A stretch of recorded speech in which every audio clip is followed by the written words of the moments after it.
एक हफ्ता लेने से आपके अंदर जो एक ऊर्जा है कि किसी से बात करनी है, किसी ने कोई काम कहा, कोई आइडिया आपके दिमाग में आ रहा है, वो आपको तुरंत करने का मन करेगा कि अब चलो करते हैं, कुछ करें। कि सबसे सुंदर ब्रह्मचर्य को, शरीर को पुष्ट करने के लिए और संतुलित रखने के लिए हर उम्र के, हर अवस्था के, योगी से लेकर सन्यासी लेकर सबको जो लाभ करे वो है। कुछ दिन पहले मैं वृंदावन में अपने चिकित्सालय से बाहर निकला और कुछ टहल रहा था। एक ब्रह्मचारी ने मुझे आवाज दी, रोक लिया और कहा कि मुझे ब्रह्मचर्य पुष्ट करना है, शरीर को पुष्ट रखना है, लेकिन कोई ऐसी वीर्यवर्धक, बलवर्धक औषधि बताओ जो कामुकता ना बढ़ाए, जो मेरे अंदर ऐसे संतुलन बनाए रखे।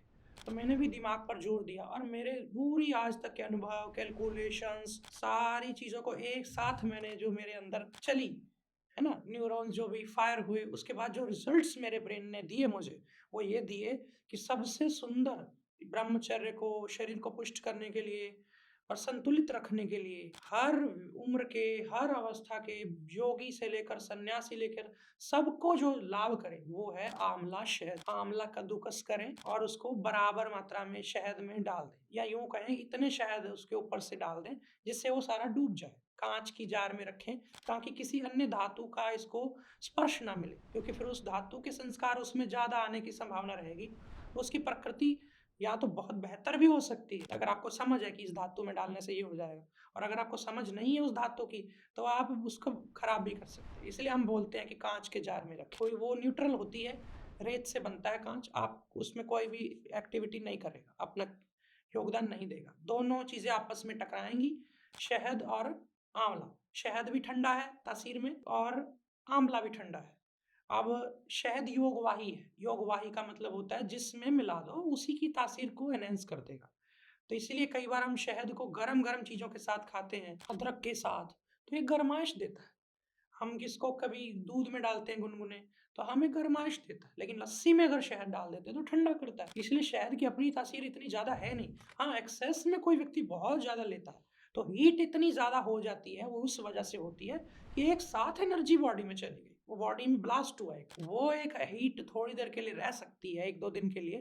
तो आपको महसूस हो सकता है कि मेरे गर्मी हो गई, वो गर्मी उस शहद ने नहीं दी, उसके अंदर के ऊर्जा के विस्फोट ने दी। अगर आपने लिमिट में खाया तो वो ठंडा है, तो आपने वो आमले में मिलाया, आमले कद्दूकस करके, ताजे आमले। अब ध्यान रहे, आमला को धोया आपने, कप तौलिए से पोंछ लिया कपड़े से, फिर उसको थोड़ा 1-2 घंटा धूप में रख दिया, साबुत आमला को सूखने के लिए। उसमें देखा है दाएं बाएं कोई पानी की एक बूंद तो नहीं है, आपने देखा पानी सूख गया सारा। फिर उसको कद्दूकस किया, पानी नहीं लगने देना, ना हाथों को, ना कद्दूकस करने के उस औजार को। तो आप देखेंगे कि आपने बिना पानी के जब आपने वो बनाया, कांच की बर्री में डाला, ऊपर से शहद डाला, अब पानी उसमें नहीं है तो वो मॉइस्चर नहीं पकड़ेगा, वो ह्यूमिडिटी नहीं पकड़ेगा, वो रिएक्शन नहीं करेगा, तो वो खराब भी नहीं होगा।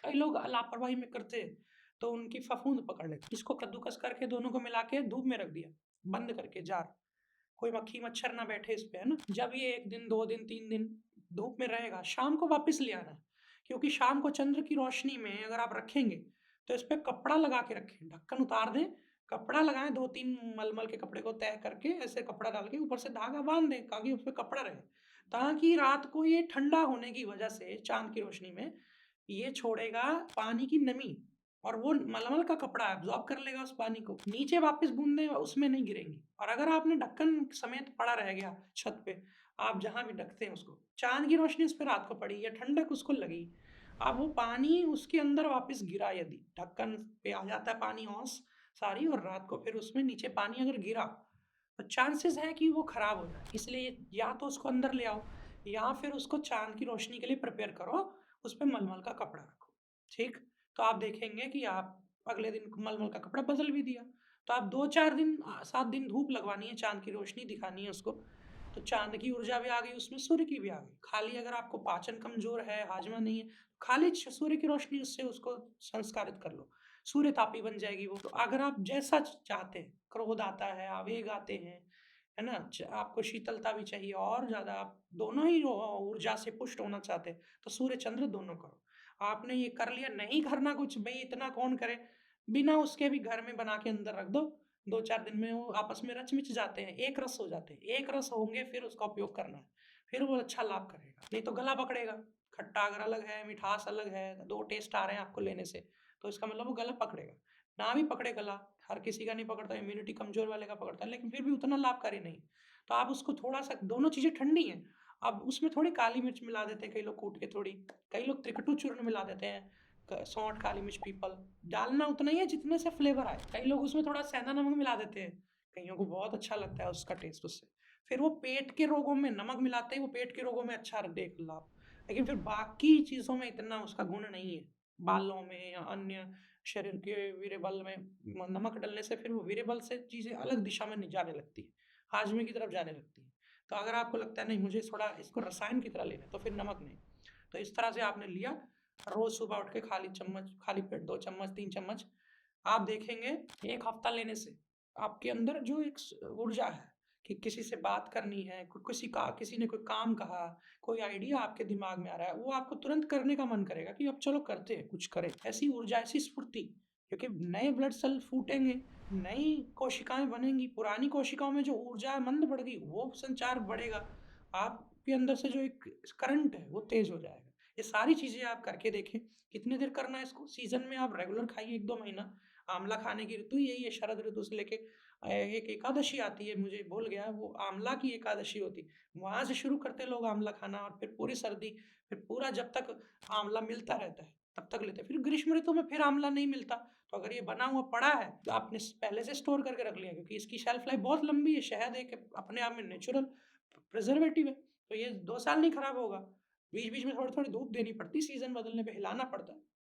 कोई का अंदर इसमें स्टील का या लोहे का इस तरह का कोई चम्मच-वम्मच नहीं डाल के रखना, नहीं तो उससे रिएक्ट करके वो और ज़्यादा काला हो जाएगा। तो ये चीज़ें समझ गया कोई बंदा और उसको बना के अगर खा रहा है रेगुलर, खाली पेट खाना 1 घंटा फिर छोड़ दो उसको डाइजेशन में अकेले को। फिर वो अपने आप हीलिंग भी करेगा, डाइजेशन भी करेगा, न्यू जो आपकी लाइनिंग है उसको रिपेयर भी करेगा। जो बैक्टीरिया होते हैं पेट में और इंटेस्टाइन्स में, उन तक अगर थोड़ा पहुँच गया तो उनके लिए भी खाना है ये।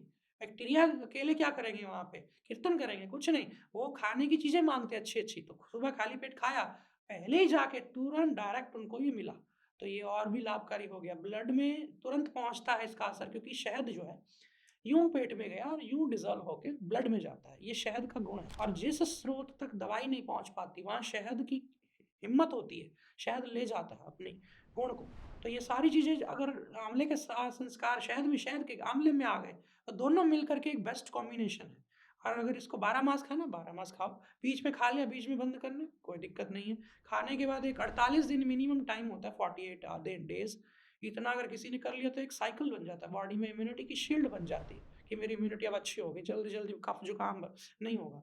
तो ये सब चीज़ें, बीमारियाँ नहीं लगेंगी। बीमारी से उठे हो, कोई बीमारी है, टाइफाइड है, कोई टीबी हुई थी, कोई किसी को निमोनिया हुआ था, किसी को कोई चिकनगुनिया हो गया, अब बाद में ठीक हो गया। अब क्या करें, कमज़ोरी बनी हुई है, बीपी नहीं बढ़ता है, थकान बनी रहती है, ये सारा उपयोग आप करें, आप देखेंगे कि बहुत गुणकारी। कई लोगों को होता है कि हमारे यहाँ आँवला नहीं मिलता, क्या करें? तो फिर आँवल की रसायन आता है आयुर्वेद में, आँवले के ही पाउडर को आँवले के ही जूस में, बहुत बार मेरे को भूल गया कितनी बार, मैं अभी दोबारा ग्रंथ काफ़ी समय से मैं अभ्यास इन चीज़ों का नहीं कर रहा था, तो उसको संस्कारित कर करके बनाते हैं हम, तो फिर वो जाके आंवले की रसायन बनता है। आंवला का जूस बार-बार रीअब्ज़ॉर्ब कर करके वो कंसंट्रेटेड हो जाता है, आंवले का चूर्ण। अब वो फिर जब शहद से अगर चाट लिया सुबह किसी ने, ये भी बड़ी आँखों की रोशनी बढ़ाता है, दिल, दिमाग के लिए बहुत अच्छा होता है। ये सारी जो चीज़ें मैंने बताई आज वीडियो में, नसों के लिए, दिल के लिए, दिमाग के लिए, ऊर्जा के लिए, है ना? और एनर्जी के लिए, ये करिए आप। और करके आप मुझे बताइए कि आपके जीवन में पहले वाला आप जो थे और अब वाले जो आप हैं, क्या अंतर है? बीपी वालों को मैंने बता दिया लिमिट में खाना है, बीपी नहीं बढ़ाएगा कोई ये, अगर आपने लिमिट में 1 चम्मच ले लिया तो। अगर आपने बहुत ज़्यादा मात्रा में लिया तो बीपी वालों के लिए अच्छा नहीं।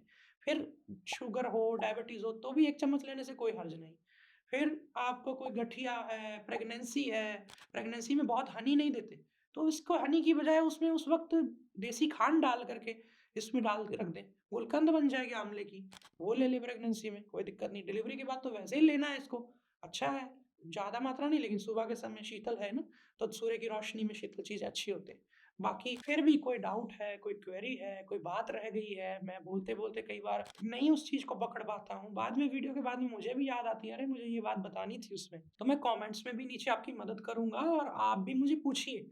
चर्चाएँ बंद नहीं होनी चाहिए। जब तक हम आपस में जुड़े हुए हैं, इसका आप लाभ लीजिए। मैं बोलता-बोलता अकेला थक ना जाऊँ, इसकी भी ज़िम्मेदारी आपकी बनती है कि आप अगर इस चीज़ को, इस अभियान को आग देंगे, दूसरों तक ये बातें ज़बरदस्ती पहुँचाएँगे, तभी ये चीज़ें अच्छे से फैल पाएँगी। ऋषियों का जो हम पर ऋण है, मैं चुका रहा हूँ, इस ज्ञान को आप तक पहुँचा के। आपको भी आगे पहुँचाना चाहिए, ये निवेदन करते हुए आज लेता हूँ विदा। फिर मिलूँगा एक नई जानकारी, एक नई वीडियो में। तब तक के लिए नमस्कार। निरोगी रहना हम सबका मौलिक अधिकार है। इससे हमें कोई वंचित नहीं रख सकता और हम सब पे बहुत उपकार हैं हमारे ऋषियों के, जिन्होंने हमें योग, आयुर्वेद जैसी विधाएं दी और इन विधाओं का सही तरीके से पालन करते हुए हमने स्थापना की है आनंदम आयुर्वेद के चिकित्सालयों की, जो कि अमृतसर, पंचकुला और वृंदावन जैसे स्थानों पर आपको सेवाएं दे रहे हैं।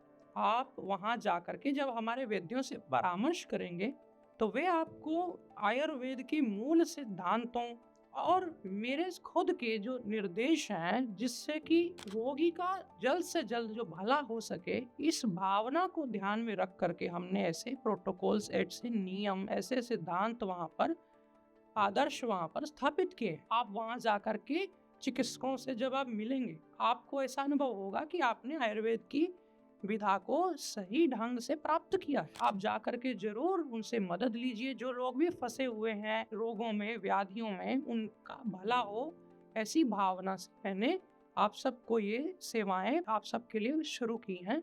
आप जरूर से जाकर के इनका लाभ